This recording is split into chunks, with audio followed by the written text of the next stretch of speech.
नैनं छिन्दन्ति शस्त्राणि नैनं दहति पावकः न चैनं क्लेद्यन्त्यापो न शोष्यति मारुतः।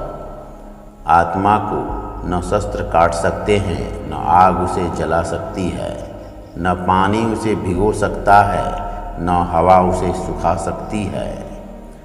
संसार में प्रत्येक जीव में आत्मा का वास है, जो नष्ट होने वाले शरीर को धारण किए हुए है। जब नश्वर शरीर के माध्यम से अच्छे कर्म किए जाते हैं तो उसे पुण्यात्मा कहते हैं, लेकिन जब बुरे कर्म किए जाते हैं तो उसे पापात्मा कहा जाता है। इसका मतलब कर्मों के माध्यम से परमात्मा का अंश जो आत्मा के रूप में प्रत्येक जीवों के अंदर मौजूद होते हैं, आत्मा का वजूद तय करते हैं। जैसा कि श्लोक के अनुसार आत्मा अमर है, आत्मा कभी मरा नहीं करते, लेकिन इंसान यह नहीं सोच पा रहा है कि उनके बुरे कर्मों से उनकी आत्माएं भी मरा करती हैं, धूमिल होती हैं, दूषित होती हैं, कलंकित होती हैं और शरीर छोड़ने से पहले कई बार मरा करती हैं।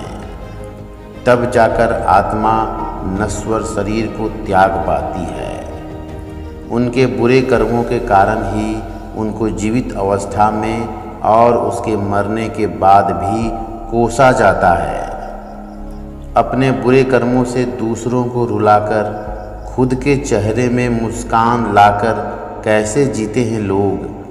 क्या उनको वैसा जीवन जीने में मज़ा आता है? क्या वे बड़े सुखी होते होंगे? क्या वे संसार के सारे दुखों से मुक्त होते होंगे? नहीं, बल्कि इस संसार में जिसने भी जन्म लिया है, उनके कर्म परमात्मा की नज़रों से छिप नहीं सकते, बच नहीं सकते और उनको उनके कर्मों का हिसाब देना ही पड़ता है।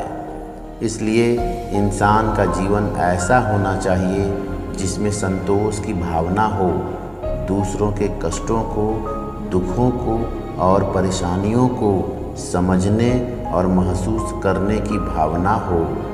कोई भी ऐसा काम न करो जिससे खुद की नज़रों में गिर जाओ, खुद का दोषी बन जाओ।